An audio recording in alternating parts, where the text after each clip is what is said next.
Hi guys, welcome to this mini series all about foot mobility and strength. Yes, I know that might sound a little bit odd, but your feet are so important. We tend to neglect them quite often. They carry us around all the time, they support us during exercise and throughout the day, every single day. But we take very little care of them. Maybe us women paint our toes and do things like that, but that's it. Now, lots of things can affect your feet, including your choice of footwear and how you can neglect your feet. But there's some things that you can also be doing to strengthen and also create more flexibility when it comes to your toes and your feet to support good health of your foot and your feet and your toes. So I'm going to show you a couple of simple exercises. They might feel and look a little bit odd because you've probably never done any foot exercises before, not unless you've had issues with your feet. So let's do this little mini series all about the feet and the toes. I hope you enjoyed this one as much as I enjoy talking about it. So let's get started. Okay, so the first movement that we're going to do is we're going to create some circles with the feet. Now, these exercises are probably going to look really, really simple, but when you do them, you're going to be thinking, oh, yes, that feels more challenging. So you can see that I'm sat here with my feet down on the ground, knees bent, and the arms just supporting me behind.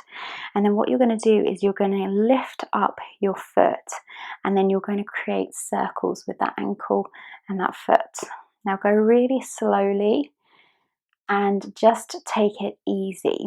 So don't force really big circles or go really super fast, because otherwise you might get some cramp. So you might be able to hear some clicks and clacks as well. That happens with me. Once you've gone one way, you're going to take those circles in the other direction as well. So place that foot down, we'll swap over to the other side, and you might feel a bit of difference between one foot and the other. And you might get some more clicks going on, depending on the variety, the difference between each foot and ankle. Could be a difference of which is your most dominant one when it comes to walking. And then take that into the opposite direction. So this is really good for not only just the kind of ankle joint area, but it's actually really good for the arch of the foot, which tends to be quite weak in a lot of people. You may have heard of things like collapsed arches and flat arches and things like that. So this is a good one for helping with that area. Lower that foot down, and then from here we're going to do some little flexion and extension movements at the ankle. So again, lift the left foot up, and you're going to bring the toes towards you and see whether you can actually bring the toes with it as well. So the movement is not just the foot moving, but actually also the toes drawing back. Then you're going to point the foot, and again, point the toes. So again, you want to be careful. You could get some cramping, so take it easy and slowly, but get a nice bit of stretch going through the toes and through the foot and the ankle. We'll swap over, do the same with the right. Again, you might find that the coordination or the mobility on this side is a little different, and that's fine. We have lots of differences from side to side in our body. There isn't much symmetry when it comes to muscles and body parts in looks or how they work, and that's completely normal. And then place that foot back down. So the next movement that we're going to do is we're going to create an X with our foot. Now it sounds really simple, but again, it's pretty challenging and it requires quite a bit of coordination, of which we don't tend to work too much on that coordination when it comes to our feet. So again, lifting up the left foot, you're going to draw an X by starting off pointing down towards the other foot and then rising up You can come back down, so you could do a few repetitions of this sort of diagonal movement, and then out and across. Now, it requires quite a lot of thought. My movements are not too smooth. And also I find it's helpful to look at what you want to do, telling your brain what movement to help that foot. It's definitely harder for me to do it coming up and in and down to the outside. So then swapping over, again you might get some variety or variation between this. It's really tempting to involve a lot of movement at the leg, so really trying to keep that still.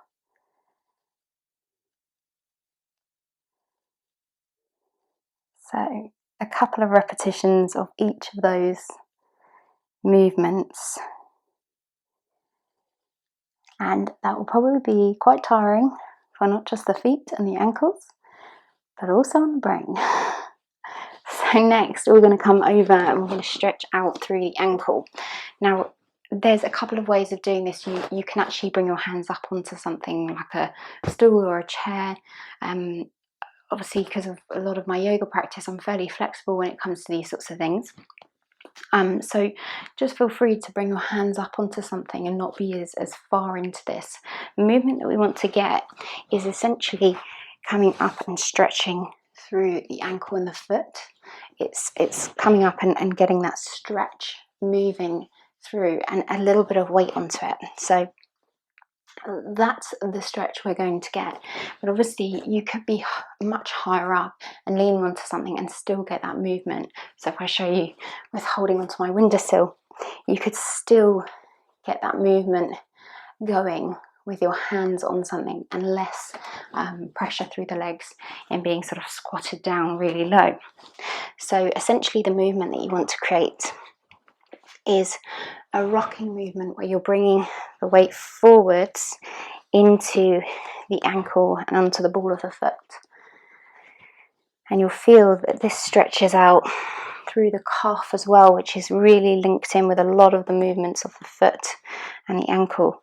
So I can already feel this is quite tiring to do this movement. I can see the judders in the muscles. Like I said, we don't work too much on the feet and the ankles. Swap over onto the other side, wherever you are. And then again, create that same rocking movement. I could even probably have my hands on a couple of blocks here because I'm just on my fingertips.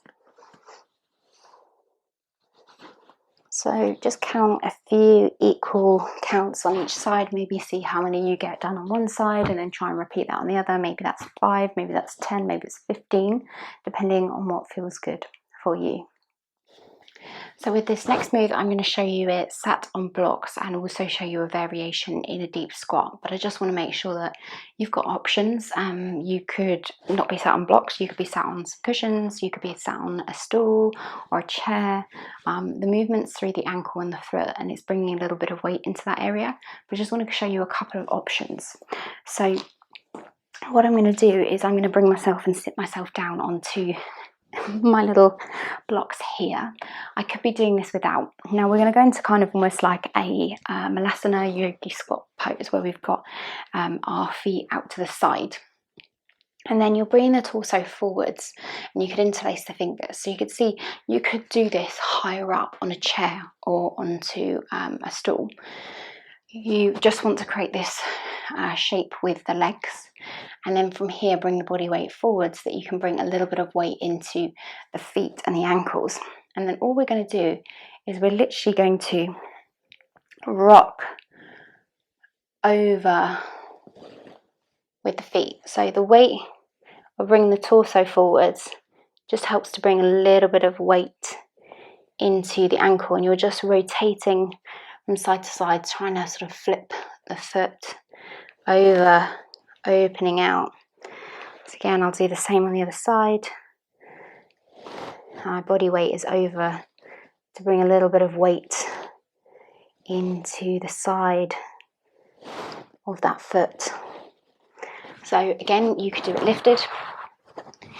If you are quite comfortable with your yogi squat, you'd be rocking over and in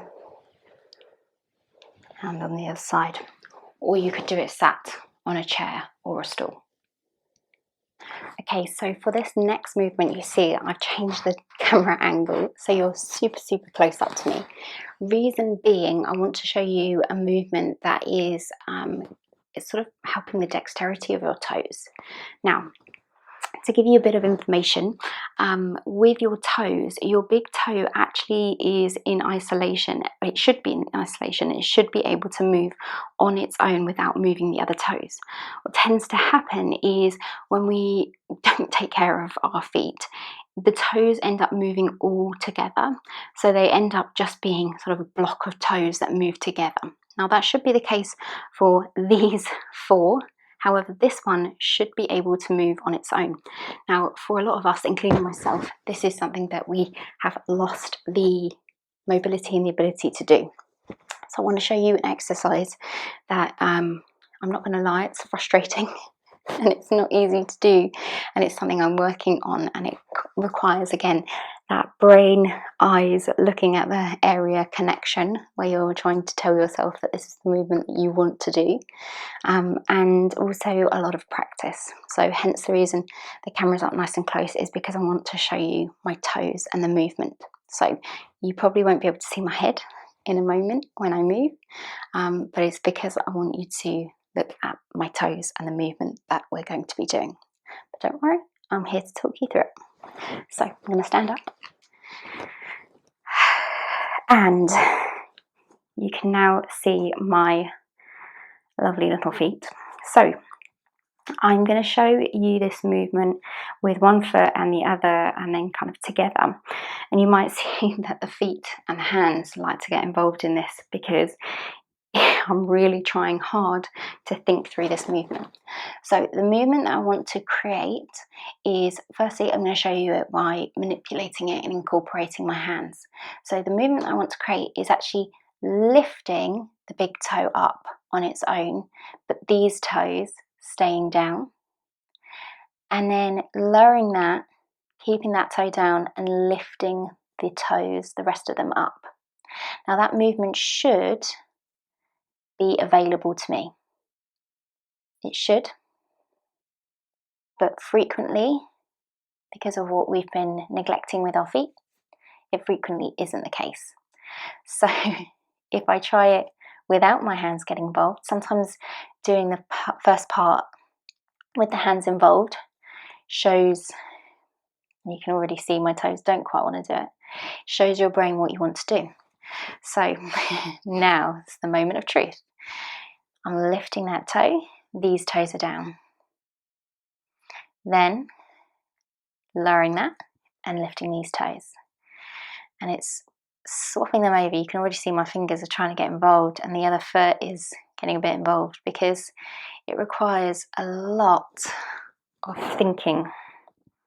And it's a really tiny, subtle movement, but it's really challenging.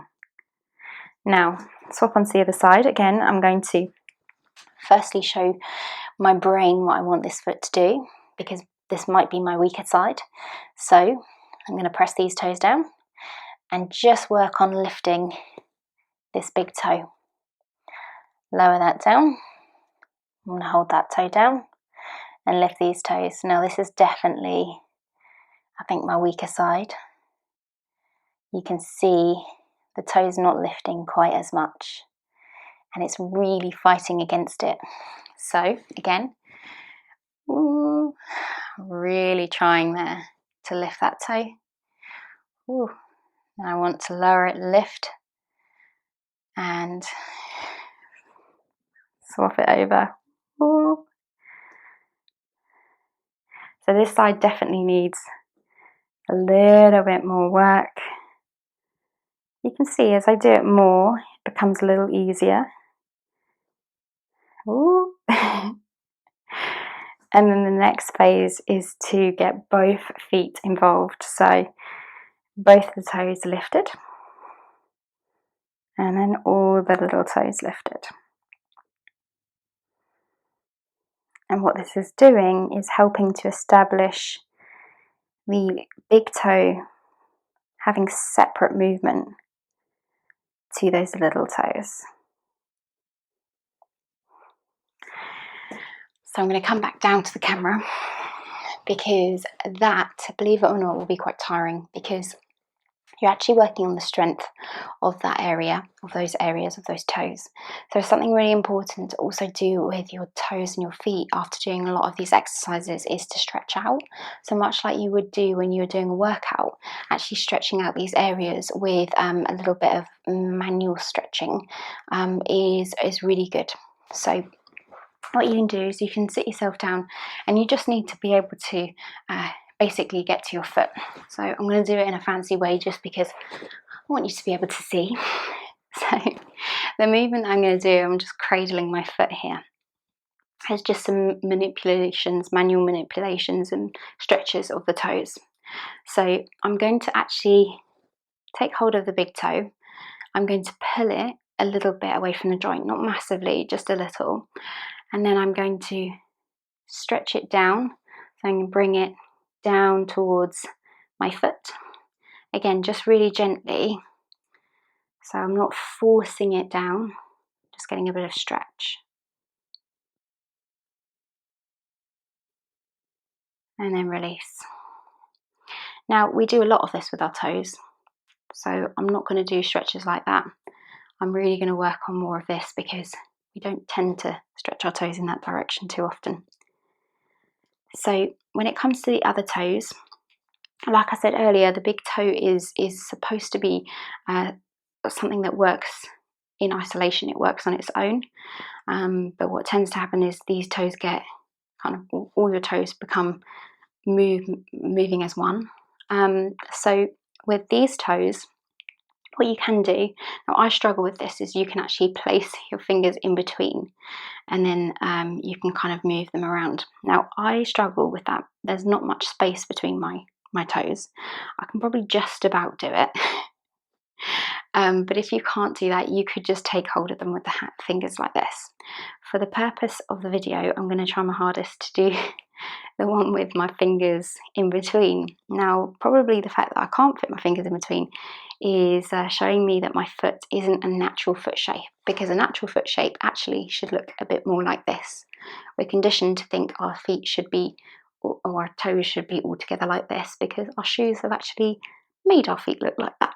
So if you look at baby's feet, that will show you what natural feet should look like. So fingers in between, and again that same movement of firstly drawing away from the foot. So I've just squeezed my toes a little with my fingers, and I'm just drawing them away almost from their sockets a little bit. And then what I can do is I can just take my fingers back and the toes with my fingers, and I can stretch them. And if that's not available to you right now, again, you could just take hold of the toes, lift, draw them away from the sockets, and then just work on that stretch, stretching them down towards the foot. Apologies for the close-up of my foot, but it is a foot mini-series video, so what did you expect? Definitely close-ups of the feet. So you would practice that a few times over, and obviously on both feet, just to stretch out through the toes and the feet after doing some of those exercises, those mobility and strength exercises for the feet. So thank you so much for joining me for this possibly slightly odd mini-series all about the feet. I truly believe that a lot of aches and pains and things can come from poor foot and toe health, and I have seen myself that my sort of injuries that occur possibly in my knees and my hips from exercise can be actually rendered through looking after my feet and ankle and toes more than I ever had in my life. Also changing my positioning when doing things like running and walking, and using barefoot shoes as well. So I hope you found it interesting and helpful as well. And I hope you practice some of those mobility and flexibility and strength exercises for your feet and toes. I would recommend it doing a couple of times a week. And also things like, I don't know if you've ever seen the physio balls, the little spiky physio balls. They're really good for massaging out underneath the feet, and I'm sure I'll do another little video explaining a bit more. So thank you so much for joining me and for joining me on this video, and I hope you have a wonderful rest of your day, and I'll see you on the next video.